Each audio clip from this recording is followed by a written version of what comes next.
un poco la articulación de la muñeca.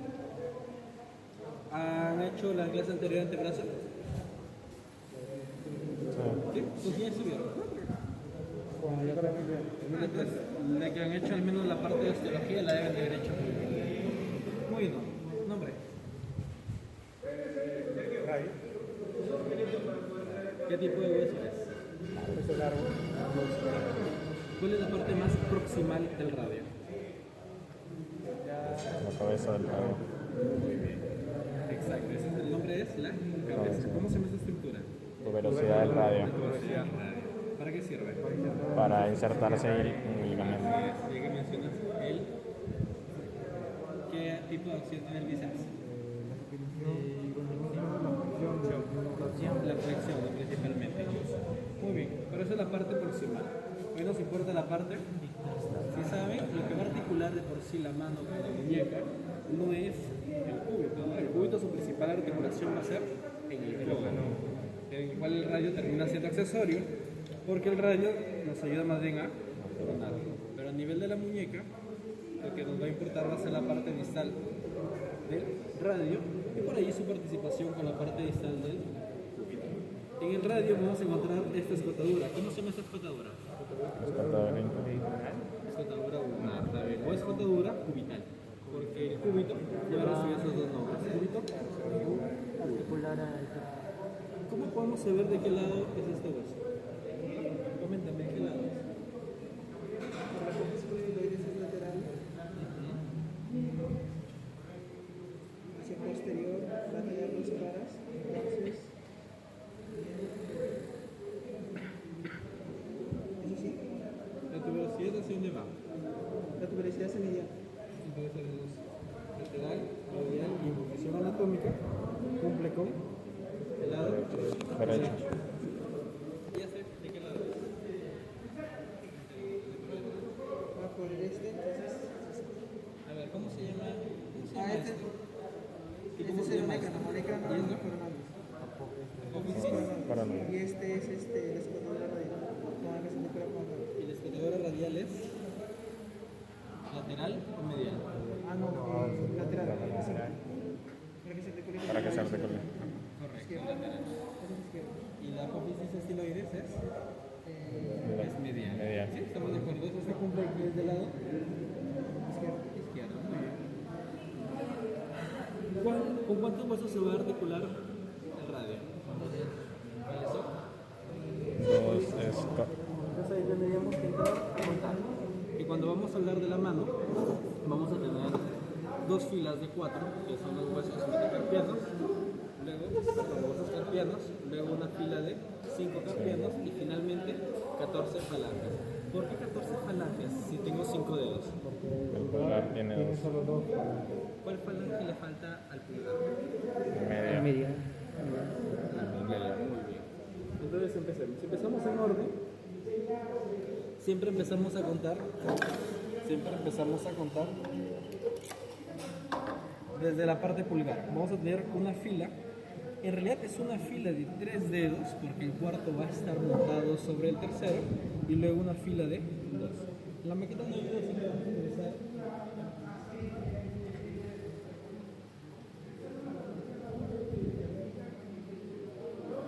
Por ahí les mandé un resumen cada año, voy actualizando más los resúmenes.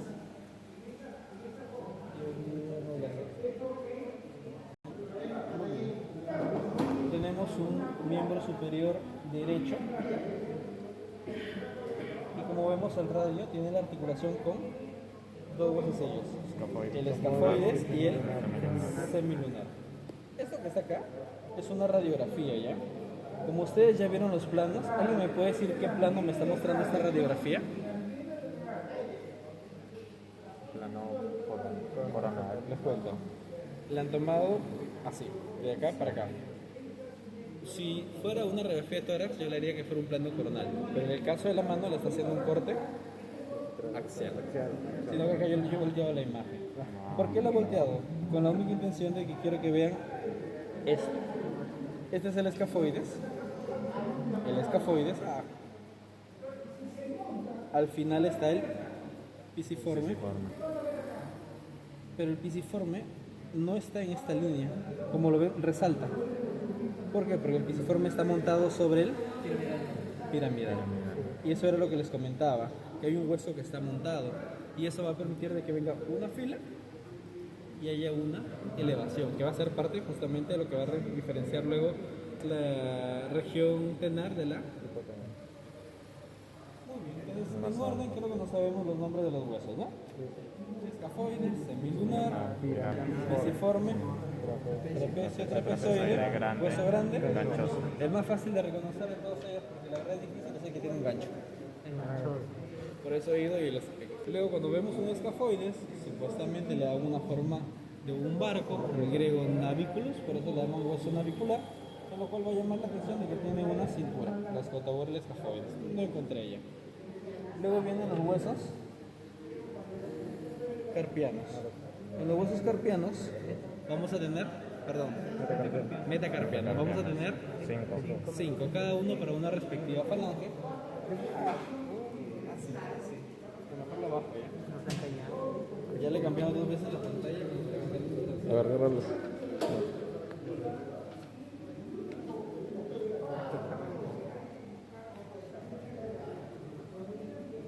Mira, acá están separados.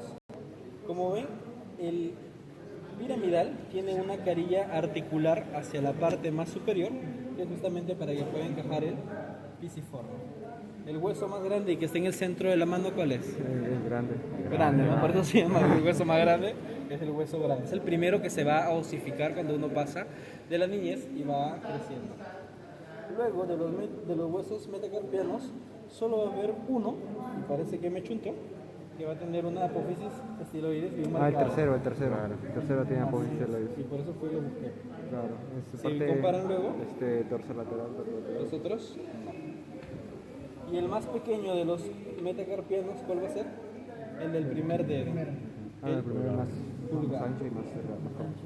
Cuando veamos las falanges, acá tenemos una falange, podemos saber de que no es al menos la falange distal, porque la falange distal va a tener el proceso unguial, que va a ser lo que le va a dar la forma redondeada al dedo, y por arriba de ellos donde se va a tener espacio para la implantación de la uña, ¿no? Uno de los componentes de nuestro cuerpo que es duro por parte de la queratina.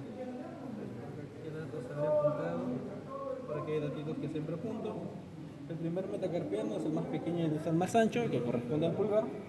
El tercero es el más largo de todos y el único con una apófisis estiloide. Entonces, si les ponen uno y tienen apófisis estiloides, lo más probable es que sea. Las falanges, ya sabemos que las falanges suelen ser 3.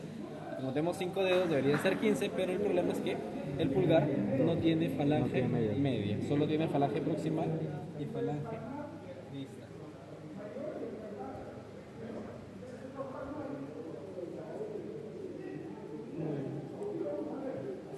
No se voltea y se voltea. Esto es la misma vista, pero cuando tenemos la articulación. Sabemos de con cuántos huesos de la mano se articula el cúbito. Con ninguno, ¿no? Entonces era solo para recordar que la articulación va a estar dada en el radio con el escafoides y el semilunar.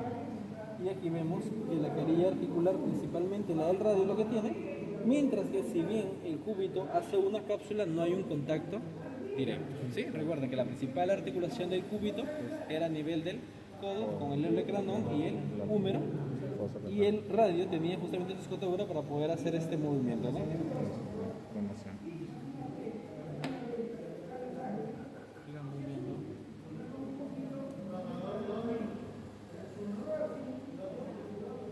Hay que tener en cuenta que el esqueleto de la mano acá se mantiene por alambres. Pero lo usual no es que esté con alambres, sino que esté con ligamentos. Y aunque esto no es lo más, así es, como comenté, se están dibujando pisos. El principal que le va al piso va a ser el pisiforme, y eso va a provocar una elevación, lo cual va a permitir de que una unión ligamentosa ciertas cavidades, como lo tenemos acá, entre el pisiforme, que ya sabemos que está en el segundo piso de la mano, junto con la unión del escafoides, nos va a formar un ligamento transverso que lo vamos a conocer. ¿Dónde está la maqueta? Ahí está la maqueta. Sí, la maqueta. ¿Cómo vamos a conocer este ligamento? Como el retináculo flexor. Así es. El retináculo flexor, que si recordamos los músculos del antebrazo, la mayoría de los músculos del antebrazo de la región anterior terminar y los tendones sobre huesos, a excepción de uno.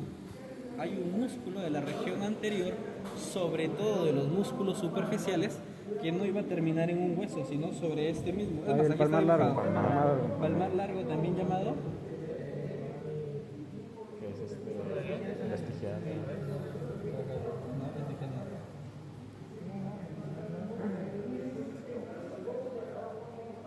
Salmaris. palmar menor o palmar largo. Aquí están, miren.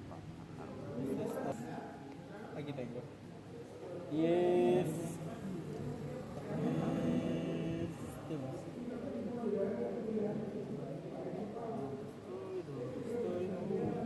Aquí está. Entonces tengo primero el pronador redondo, luego nacen estos tres, que es el flexo radial o palmar mayor, luego el palmar menor o palmar largo y el flexor cubital del carpo o cubital anterior. Entonces es el de en medio, el palmar menor o palmar largo, el que va a terminar en el retináculo flexor. ¿Nos importa saber eso? Sí, porque luego vamos a estudiar lo que es el túnel carpiano y es importante ver de que al terminar sobre el retináculo no va a pasar sobre el túnel que se va a formar, ¿no? Entonces acá nos lo dibujan.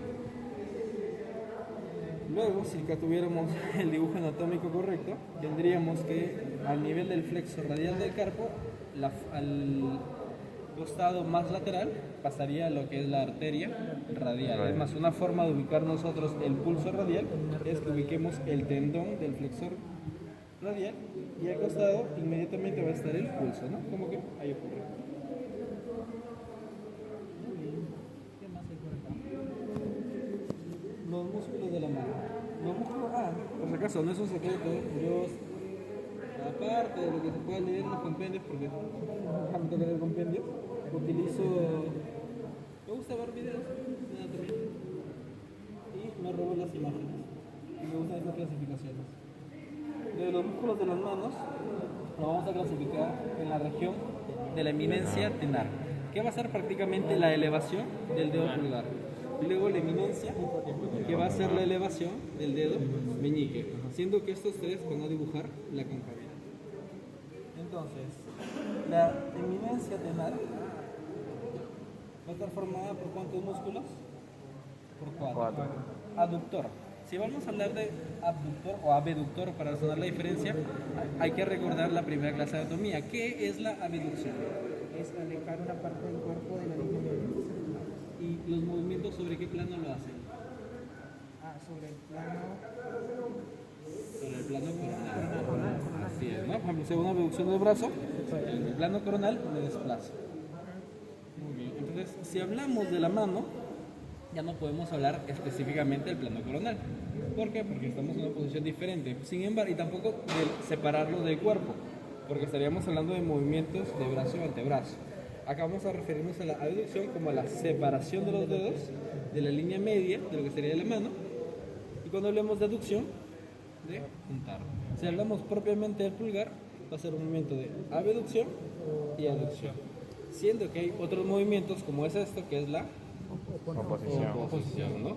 Siendo el pulgar la única falange capaz de hacer oposición sobre los cuatro, mientras que el otro dedo que puede generar la oposición es el meñique, pero solo lo puede hacer sobre el pulgar. Entonces tendremos un abductor corto del pulgar que va a permitir la separación, un flexor corto del pulgar que nos va a permitir hacer flexión, eso es extensión y esto es flexión, un oponente del pulgar y luego un abductor del pulgar. Y aquí lo tenemos. Entonces, están en un orden que va a ir desde la parte más lateral hacia la parte más medial. ¿Saldrá? Entonces, el más lateral que vamos a tener es el abductor, claro, o separador, bueno, la posición de separación del, es una sala. El abductor del pulgar. Así salió. Entonces, una vez que pudiéramos separar el abductor del pulgar, veríamos que quien discurre es el El flexor corto, su cabeza superficial. flexor corto del pulgar. Luego, en el caso del oponente, no es una, no solo tiene, ay, uy, ya lo perderé. En el caso del oponente, vamos a ver que es este músculo un poco más ancho, que va a tener dos fibras, unas que se disponen de manera oblicua y otras que se disponen de manera transversa. El detalle es que, si recuerdan, los músculos tienen un origen fijo y una inserción fija, que es el origen, y una inserción móvil, que es la que se va a realizar el movimiento. Si nosotros vemos, quien realiza el movimiento termina siendo la parte más distal. Quiere decir que las fibras oblicuas van a tener a este nivel una inserción, y también las fibras transversales, que acá lo podemos ver, donde el origen del oponente del pulgar, unas fibras van a estar en el retináculo flexor y las otras en el hueso trapezoide.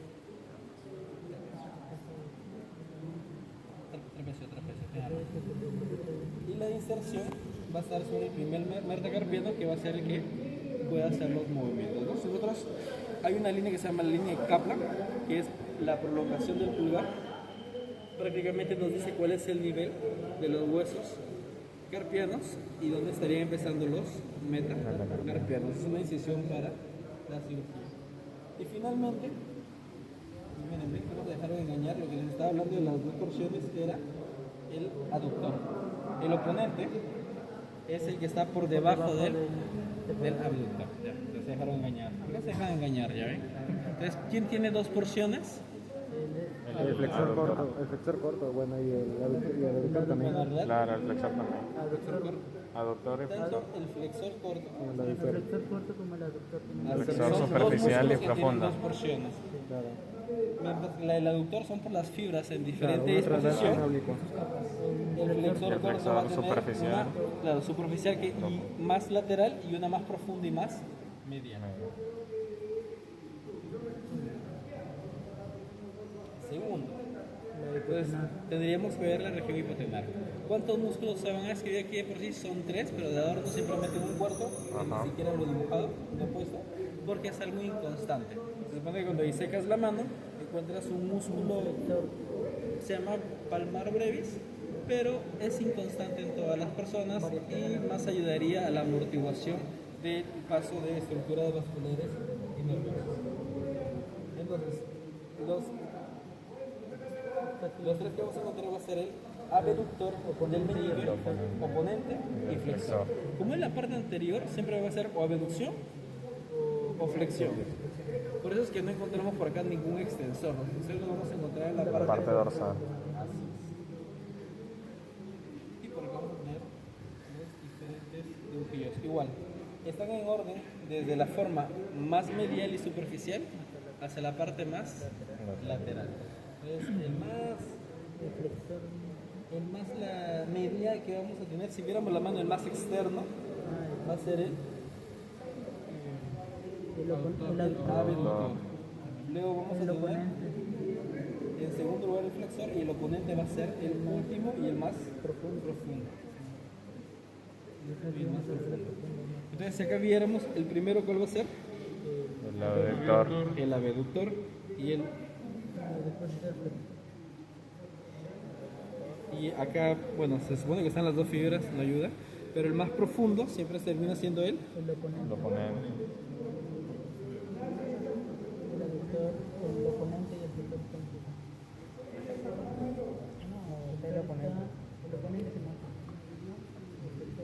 Existen otros grupos de músculos que van a ser los lumbricales y los interóseos.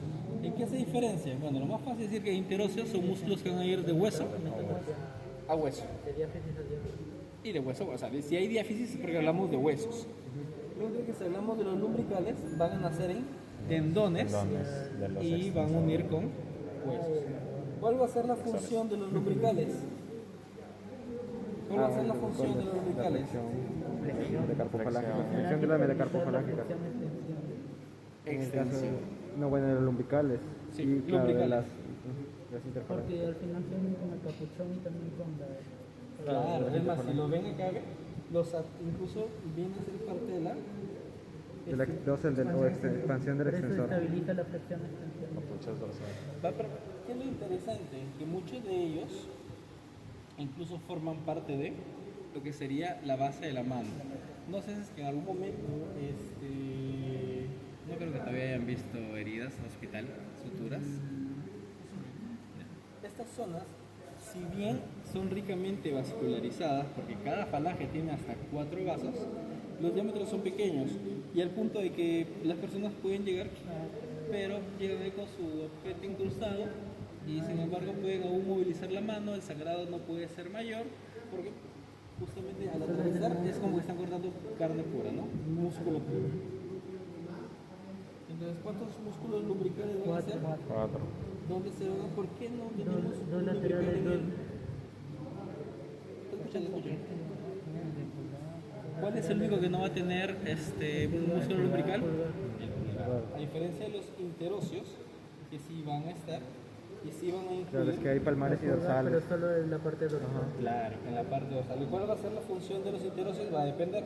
En el caso de los palmares, más ventrales, la función va a ser aducción. Mientras que en el caso de los dorsales, la función va a ser La abducción. abducción. Pero hablamos ya de la mano en general, ¿no? Ya no solo como ejemplo que hacía del dedo, sino de todos. Se describe que el dedo, el metacarpiano, sí, el metacarpiano tercero, no tenemos músculo palmar. ¿Por qué? Porque como la función va a ser de aducción, de llevar la línea media, cuando hacemos el movimiento, ya se encuentra en la línea media de la mano, es decir, no lo va a requerir. ¿Qué tan entrenados van a estar sus músculos lumbricales y sus músculos interóseos? Pues va a depender de qué tanta coordinación tengan para poder separar. ¿Sirve de algo? Nada más para entrenar su cerebro que tenga mayores sinapsis en las neuronas. No tiene un interés para... Miren, El tercero, ¿no? Porque tiene ¿recuerdan? El retináculo va a generar divisiones por las cuales van a pasar ciertos contenidos. La mayoría, 8 al menos de ellos, van a ser tendones tanto del flexor profundo como del flexor superficial de los dedos. Es importante conocer la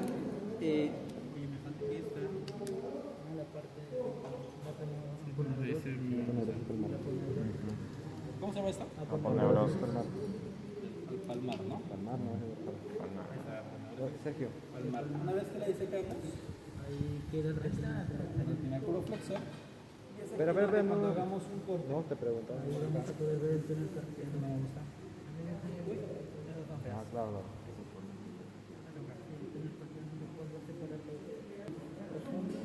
Cuando hagamos un corte, vamos a encontrar que primero este retináculo, cuando llegue al escafoides, el escafoides va a tener 2 bordes y el retináculo justamente va a coger esos 2 bordes y va a hacer la separación para un único tendón. ¿Quién es el tendón que pasa por allí? Flexor. Es el No. No, de ambos, la superficial y profunda, ¿no? Mira, acá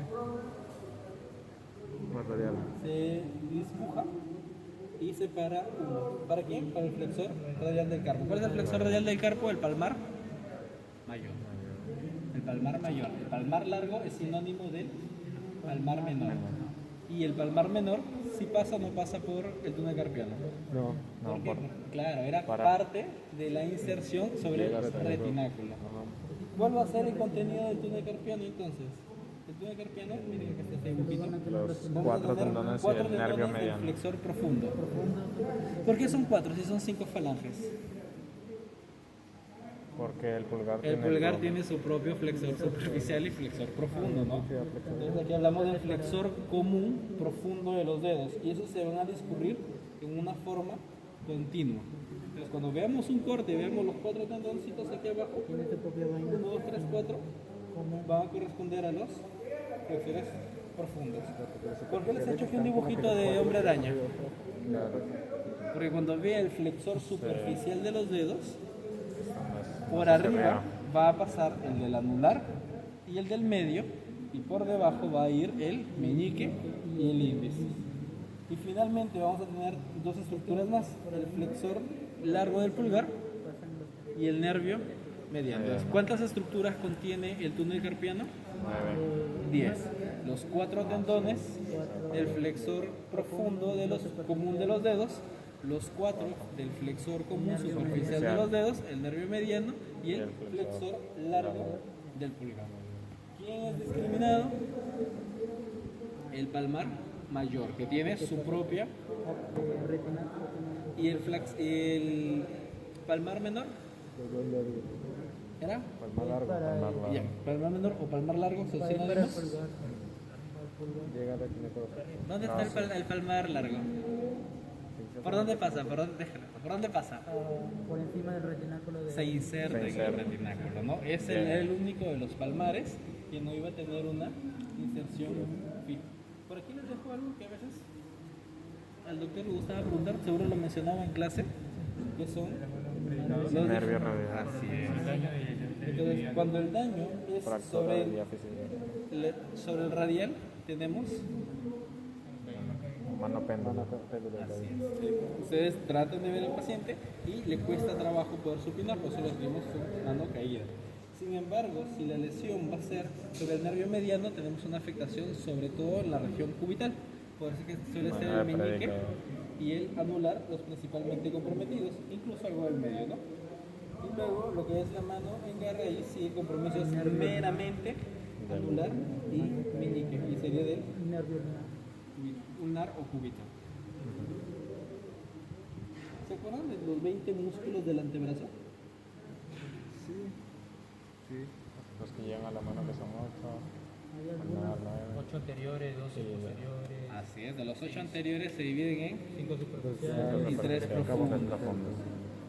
Y suelen ser los anteriores los que me van a hacer pronación o flexión, mientras que los posteriores van a ser supinadores o extensores. La verdad que me quedo con eso, no sé qué más decirles.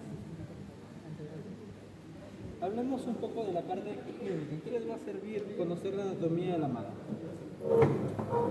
Identificar, por ejemplo, he visto varios casos, como por ejemplo el dedo en gatillo, la tendinosis. Claro, cuando ocurre, por ejemplo, y esto suele pasar mucho en adultos mayores, mira, y la verdad me pasó en casa y no lo diagnostiqué. Muchos adultos van a ver que cierran la mano en puño y cuando levantan les cuesta un poco de trabajo, hasta les parece gracioso. ¿Y esto por qué ocurre? Por la una inflamación de la banda. crónica. ¿Y qué es lo que corresponde hacer? El acto quirúrgico es abrir la mano y romper la membrana tendinosa para que el tendón pueda. ¿Y ahí qué vemos afectado? Ahí vemos afectado el músculo flexor superficial, es el que no permite. Por eso es que la incisión se puede hacer y precisamente liberar. ¿Qué pasa con las secretarias?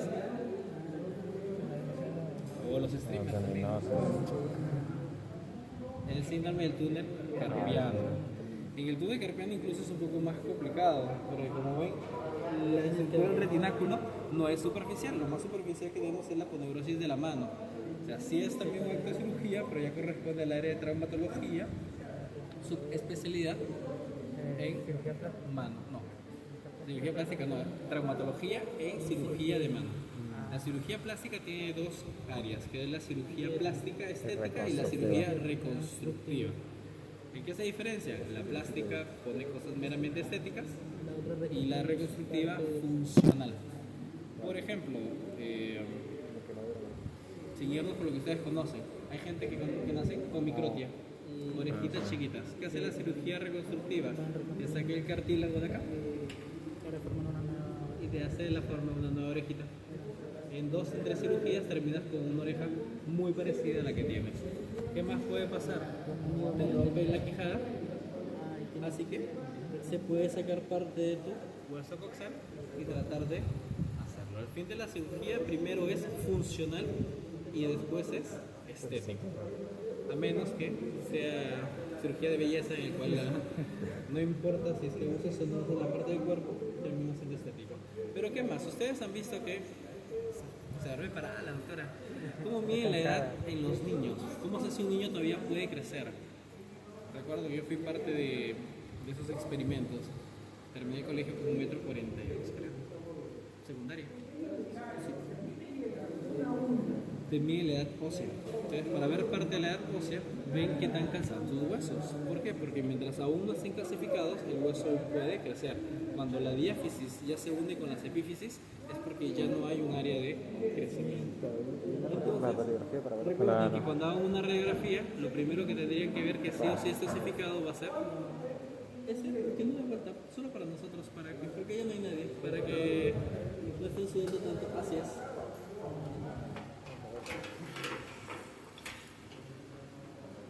Entonces, eso también sería otra utilidad. ¿Cuándo más o en qué mano importa la parte clínica de la mano? Doctor, disculpe, ¿cómo el síndrome del túnel carpiano se asocia al hipotiroidismo? Al hipotiroidismo, no recuerdo la sensación clínica. He escuchado, bueno, he leído que se asocia sobre todo a los factores de No recuerdo tiroxina. alguna asociación, la verdad, no recuerdo. Y eso que no es tan infrecuente ver hipotiroidismo. El hipotiroidismo, o bueno, las hormonas tiroideas principalmente afectan el metabolismo, es decir, parte respiratoria, parte cardiovascular e incluso parte del sistema nervioso. Pero una afectación anatómica no recuerdo. El tejido fibroso que más se va a afectar por hormonas tiroideas y no por el hipo, sino por el hipertiroidismo, es el tejido retroocular, que hace que una persona hipertiroidea con un síndrome de Graves-Basedow empuje y se así. Pero de ahí con el túnel carpiano no recuerdo una asociación, la verdad no recuerdo. ¿Dónde más utilizo? Y lo que voy a mencionar hace rato que es muy útil, en la unidad de cuidados intensivos, que es donde yo trabajo, nosotros colocamos, permítame tu manito, colocamos monitoreo de presión arterial invasiva. Entonces, ¿tienen idea de lo que es monitoreo de presión arterial invasiva? Cuando les mide la presión, 120-80. Y a los 5 minutos nadie les vuelve a medir. Siempre les miden 2 veces al día, 3 veces al día a los pacientes. En UCI necesitamos saber la presión segundo a segundo. Entonces, ¿qué es la presión arterial? La fuerza con la cual la sangre se eyecta y golpea las paredes. Acá hay una arteria, como les comentaba, ubico mi tendón del flexor radial del carpo y al costado tengo el pulso. Entonces, si ahí yo tengo un pulso es porque la sangre está golpeando la pared de una arteria. A este nivel le coloco un catéter y así, con ese catéter, tengo un transductor que me va a permitir saber cada segundo cuál es la presión arterial de la persona. Entonces, porque esto es importante en UCI, porque si hay una infección severa, en 2, en 3 minutos la presión de un paciente puede pasar de normal a estar hipotenso, a estar en shock. Y de esta manera lo puedo ver. Porque también es importante, algo que lo van a ver de internos probablemente, o incluso cuando ustedes lleven cirugía. Va a llegar y le va a decir, tengo un uñero, o van a apretar entre ustedes, quiero que me quites la uña. ¿Qué tienen que saber en mano? Que cada estructura, aparte de tener 4 estructuras vasculares laterales, que es superiores, medial, lateral, inferiores, medial y lateral, cada uno de ellos va con una pequeña rama de un nervio. Por ende, cuando tengan que incluso cortar un dedo o sacar la uña, nosotros vamos a la base y tenemos que hacer mínimo 2 pinchazos. El primer pinchazo, que es hacia abajo, duermo este nervio, saco la aguja, la retiro un poco sin sacarlo, duermo el de arriba, allí mismo doblo la aguja, duermo el tercero y luego ya tengo que sacarla para colocar el cuarto. Una vez que he logrado anestesiar ello, yo ya puedo hasta mochar el dedo y no va a haber dolor. ¿Qué es lo que tengo que recordar? Que muchas veces la lidocaína tiene vasopresores y en las partes distales yo no puedo utilizar ningún vasopresor porque puede provocar hipoperfusión, isquemia, necrosis y amputación.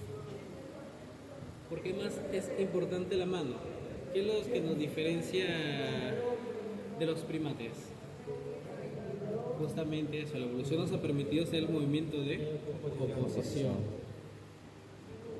Cuando hay una mano afectada, se trata de conservar en lo mayor posible las cirugías reconstructivas los músculos del pulgar, porque eso es lo que nos permite hacer todo, coger el celular, coger la taza, coger el lapicero. Mientras que la función de los otros dedos es similar, por ejemplo, si yo tengo un anular, yo puedo seguir cogiendo las tazas y todo. El hecho de perder el pulgar, perdemos toda la ventaja que nos ha dado la evolución.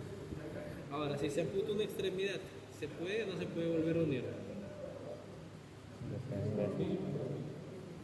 La Depende cirugía del reconstructiva lo permite, siempre y cuando no haya pasado un lapso mayor de 4.5 a 6 horas y la estructura venga en un medio, ya sea lo más parecido en osmolaridad a la sangre. ¿Qué se recomienda? Solución salina, que es el cloruro de sodio 0,9 por mil, o incluso en leche. Y la estructura se vuelve a colocar, pero con alto riesgo de que aún así se puedan necrosar, ¿no? Muchas veces se puede conseguir a través de la cirugía, bueno, de la microcirugía reconstructiva, la función, el sentido funcional, pero si no al menos la parte estética. Por ejemplo, ¿qué pasa cuando se pierde una extremidad? En vez de tener una pierna postiza, uno tiene su propia pierna, pero no funcional. O sea, te sirve de apoyo, pero es mejor que una prótesis. ¿Por qué? Porque se puede reconstruir sobre todo la parte vascular. Permites que el tejido siga vivo, pero es como que si te hubiera dado una ACV. El nervio ya no responde, el nervio ya no funciona, pero te sirve, al menos, se colocan fijadores y ahí sirve de soporte efectivo. ¿Qué más tendríamos que saber en mano o en algo que les va a servir para el resto de su vida? En realidad, como médicos generales, muy poco. Es ricamente irrigada, como no sé si han visto la parte de la irrigación, hay arcos palmares. Eso hace que si nos cortamos la mano haya un sangrado un tanto escandaloso. Sin embargo, como también es muy superficial, los flujos no son tan altos. Sangra bastante en un primer inicio, sin embargo, luego con un poco de hemostasia, esto se puede cerrar. ¿Qué es la tabaquera anatómica? El espacio que se encuentra superior al... ¿Por qué el nombre? Porque antes se utilizaba para inhalar tabaco. Desde que eso no parece tabaco, ¿ah?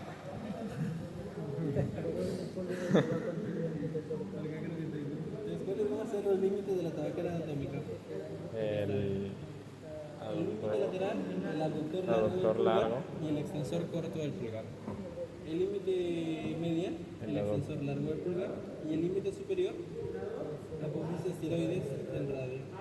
Y el piso, el escafoides y el trapecio. Ah, cosita.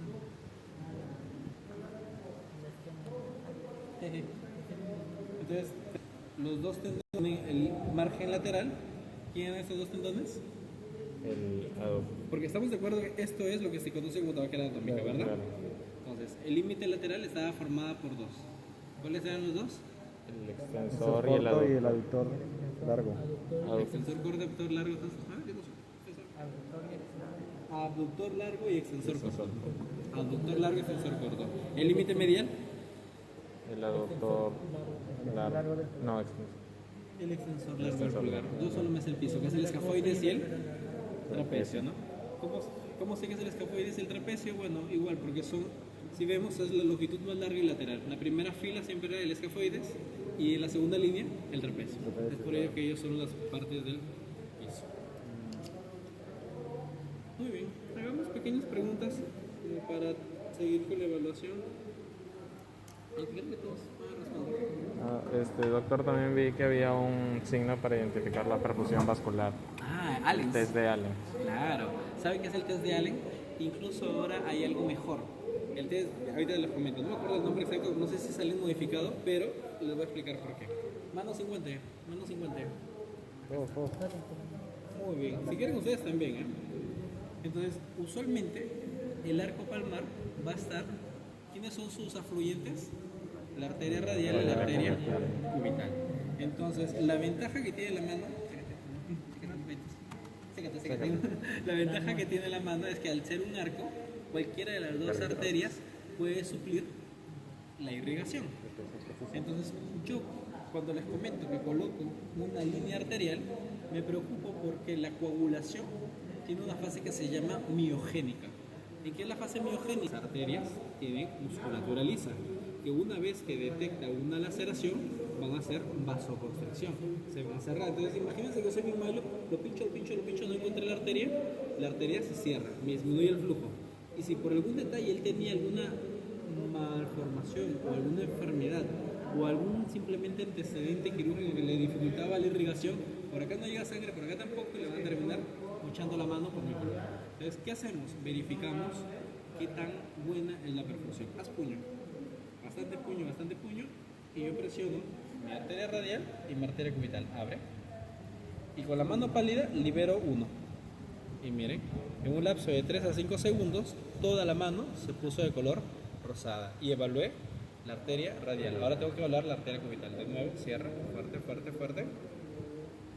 Levanta. Mano pálida y evalúo la arteria cubital. Y de nuevo, toda la palma consigue el flujo. ¿Por qué les comento que hay algo mejor aún? ¿Saben lo que es un pulsioxímetro? Lo que usamos para el COVID. El pulsioxímetro es una de dos funciones. Se llama pulsing porque va a detectar la sangre que llegue con un flujo pulsátil, o sea, la sangre que viene del corazón. Porque en el dedo voy a encontrar sangre que viene del corazón y sangre que está regresando al corazón. La que viene con pulso. Entonces va a ser una pletismografía, un movimiento que está en presión sistólica y un movimiento cuando está en presión diastólica. Y la parte de la oximetría va a utilizar dos diodos de infrarrojo para poder detectar la hemoglobina que tiene mayor cantidad de oxígeno, es decir, la que esté más rojo vivo. Entonces, el pulsioxímetro lo coloco y me detecta cuál es la sangre más roja y que está haciendo pulsos. Entonces, de esta manera puedo saber si es que mi paciente está oxigenando o no está oxigenando bien. ¿En qué consiste la prueba modificada que no es algo? Tú le pones el pulsioxímetro al paciente y haces la oclusión. Y cuando retiras ya no ves el color, ves que también está la onda del pulso, porque una onda de pulso tiene componentes A, C, X, Y, tienes que ver que también se dibuja. Incluso los valores de oximetría que pueden presentar, ¿no? O sea, no solo la onda, sino hasta los valores. ¿Qué más?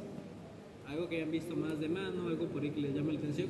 En mano voy a evaluar, por ejemplo, en los cirróticos, un signo que se llama asterixis. ¿Qué consiste la asterixis?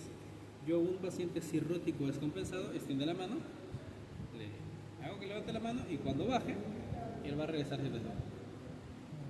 Eso se llama asterixis o flapping. ¿Y por qué ocurre? Porque hay en realidad un edema generalizado en lo que es el sistema nervioso central que permite que la conducción sea mala. Por ende, la parte periférica tampoco reconoce un adecuado movimiento para saber si es que hace lo que haría el doctor, levanta un movimiento coordinado, si no, un movimiento todo descoordinado. ¿Qué otros signos pueden encontrar en la mano? El signo de troceado, que es por las hipocalcemias. Yo insuflo el manguito y si es que hay un trastorno del potasio, la persona me va a hacer una contracción involuntaria y dolorosa. No debería hacerlo porque si quiero diagnosticar hipocalcemia en un ámbito hospitalario, tomo una gasometría y veo el calcio iónico. Ahora esto para SOCERUMS, ¿no? Si es que lo sospecharan. ¿Y quién lo sospecha? En pacientes renales, en pacientes con problemas suprarrenales, en pacientes con algún tipo de tumor y algún síndrome paraneoplásico, donde podría pensar que hayan disturbios linfomas, por mayor lisis tumoral. Ahí ya puedo tener patología o semiología de la mano. Lo de la tiroides lo que nos va a dar es un temblor. ¿Pero por qué nos da un temblor? ¿Qué les comenté que afectaban las hormonas tiroideas? El metabolismo. Tenemos pacientes que están en taquicardia y lo que terminamos viendo termina siendo una repercusión de ese exceso de bombeo. Y las personas suelen estar así. No pueden mantener la mano fija. ¿Sí, no? ¿Qué más podríamos ver en mano? Mano o brazo en general, cuando lleven neuroanatomía van a darse cuenta de que la decusación de las pirámides que va a ocurrir a nivel de la médula oblongada me va a permitir que haya coordinación del área motora con una parte del cerebro. Usualmente, por decirlo así de manera vulgar, del cuello para abajo se cruzan. Mi lado izquierdo domina mi lado derecho, mi lado derecho domina mi lado izquierdo. Por ende, si yo tuviera problemas de la motilidad o de la coordinación, probablemente tenga una afección en el hemisferio contrario, por si fuera que les claro, izquierdo porque estoy en mi mano derecha, ¿no? Por si fuera izquierda el área del lado derecho, pero no sobre todo el hemisferio, sino solo el área cortical que se llama el sistema piramidal. ¿Qué más? Ah, ya miren, hay otra patología que se llama la hiperhidrosis, el sudar demasiado, pero eso depende de la parte del sistema parasimpático. ¿Qué se hace allí? Se hacen cortes para buscar el nervio Freddy. Claro, y Se se secciona. inyecta. Y eso mejora. Si no se secciona, simplemente a veces se liga, como para tratar Ajá. de que la conducción no sea la mejor. Porque si lo seccionas, terminas teniendo anhidrosis. Que llevar es que ya no sudas. Y va a depender del nivel para que haya o no haya producción. Eso no afectaría en la eliminación de toxinas. ¿De cuál? En la eliminación de toxinas. Sí y no. El detalle es que la hiperhidrosis es una patología en la cual la sudoración es excesiva. Y sobre todo a nivel de manos. Entonces tú cortarías la sudoración acá, pero la mayor cantidad de poros lo sigues teniendo en el resto de la piel. Entonces, ¿qué más? ¿Qué más podemos ver en mano? Que les pueda servir en su vida de médico general.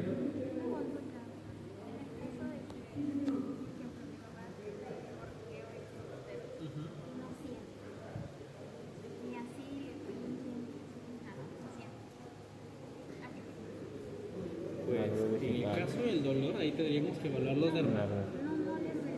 No, profesor, no, por lo que me acabas de decir, no hay dolor, a eso me refiero.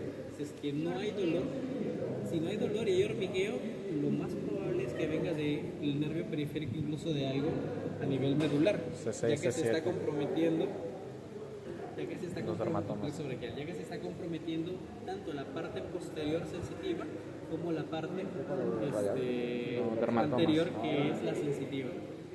Habría que ver si es que en algún momento le dio algún problema viral que puede haber provocado alguna neuropatía, o si es que había algún antecedente quirúrgico, ya sea a nivel de la extremidad o algún tipo de cirugía a nivel posterior.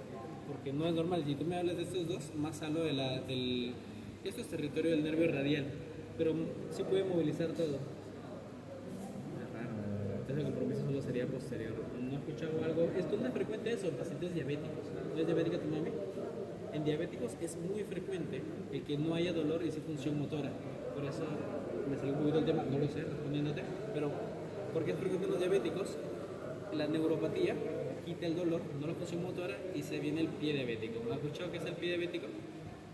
Un paciente que está ahí con todo el clavo metido, sigue caminando y nunca se da cuenta hasta que ya está ulcerado. Y es ahí porque se pierde la parte sensitiva. Pero si no hay ningún antecedente, yo te diría que se tome una ecografía o resonancia para buscar la afección del nervio, porque definitivamente no es normal. No es normal. Pudiera ser desde algo local hasta desde algo incluso posterior. Cuando no hay dolor, ¿cómo se llama? Ya me olvidé. Cuando hay mucho dolor es hiperalgesia. Cuando no hay dolor, Analgesia. no, analgesia es lo que hacemos nosotros. Claro. El síntoma. No recuerdo, yo conocí una niña que no sentía dolor. No grabes eso, que va a dar vergüenza. Estas patologías no suelen reconocer el dolor como un estímulo periférico externo. En el caso de la apendicitis tienes dos tipos de dolor. Un dolor referido, la apendicitis queda en el lado derecho, pero cuando empieza el cuadro te duele acá. ¿Por qué? Porque a través del plexo solar se irrita primero el nervio y tú piensas que estás con la gastritis, que algo te cayó mal, la indigestión. Pasan las 3-4 horas y eso se llama la cronología de Murphy, y ya como se ha edematizado demasiado el apéndice y hay un dolor local. Puede que el local no lo sienta, pero el referido sí lo va a sentir. Entonces, más es sobre todo para los traumas externos. Doctor, entonces usted lo que